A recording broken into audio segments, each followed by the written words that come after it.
पवित्र श्रीमद् भगवद गीता अध्याय नंबर 4 के श्लोक नंबर 32 में कहा है कि सच्चिदानंद घन ब्रह्म ने यानी परम अक्षर ब्रह्म ने सत्य पुरुष ने अपने मुख कमल से कुछ ज्ञान बोला होता है, वो तत्व ज्ञान है। उसके अंदर परमात्मा के पाने की सभी धर्म कर्मों की विस्तार से व्याख्या होती है, वो तत्व ज्ञान है।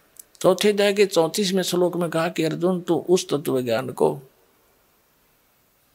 तत्वदर्शी संतों के पास जाकर समझ, उनको दंडोत प्रणाम करने से, कपट छोड़कर पूर्णमरता पूर्वक प्रश्न करने से वह तत्वदर्शी संत तुझे उस तत्व ज्ञान का उपदेश करेंगे। और यही यजुर्वेद अध्याय नंबर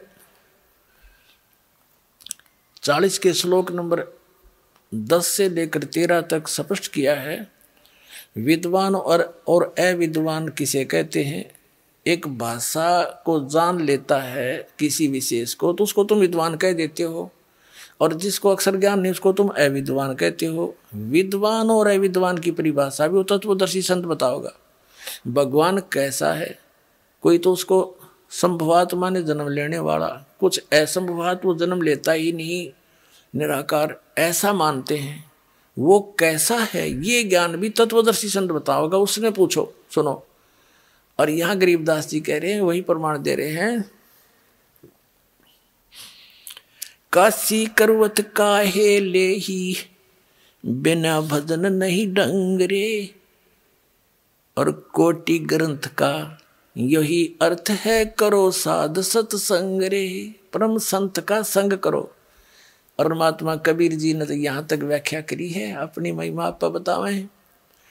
कबीर राम बुलावा भेजिया दिया कबीरा रो, जो सुख है संत के संग में वो बैकुंठ में न हो।